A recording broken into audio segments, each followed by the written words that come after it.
Big boss 8వ season Telugu ఘనంగా ప్రారంభమైంది. నాగార్జున మరోసారి హోస్ట్గా సందడి చేశారు. ఈసారి కంటెస్టెంట్స్ అందరూ సోషల్ మీడియాకు దగ్గరగా ఉన్నవారు కావడంతో అందరికీ అంతగా కనెక్ట్ కాలేదని చెప్పవచ్చు. అయితే వారికి బిగ్ బాస్ ఇచ్చే రెమ్యునరేషన్ ఎంత ఉంటుందో అని నెటిజన్లు చర్చించుకుంటున్నారు. కానీ అధికారికంగా వారి రెమ్యునరేషన్ వివరాలను ఎట్టి పరిస్థితుల్లోనూ బిగ్ బాస్ రివీల్ చేయదు. సోషల్ మీడియాలో వస్తున్న ప్రకారం హౌస్లోకి వెళ్ళిన కంటెస్టెంట్స్ రెమ్యునరేషన్ వివరాలు ఇలా ఉన్నాయి.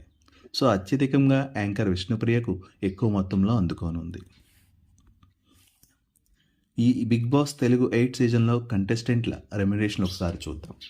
విష్ణుప్రియ వారానికి 3,70,000, ఆదిత్య ఓం వారానికి 3 లక్షలు, నిఖిల్ వారానికి 3 లక్షలు, యష్మి గౌడ వారానికి 2,50,000, ప్రేరణ వారానికి 2,50,000, శేఖర్ భాష వారానికి 2,30,000, నైనిక వారానికి 2,30,000, కిరాక్ సీత వారానికి 2,20,000, అభయ్ నవీన్ వారానికి 2 లక్షలు, నబిల్ అప్రిది వారానికి 1,70,000, సోనియా ఆకుల వారానికి 1,70,000, పృథ్వీరాజ్ వారానికి 1,50,000, బెజవాడ బేపక్క వారానికి 1,30,000, నాగమణికంఠ వారానికి 1,25,000.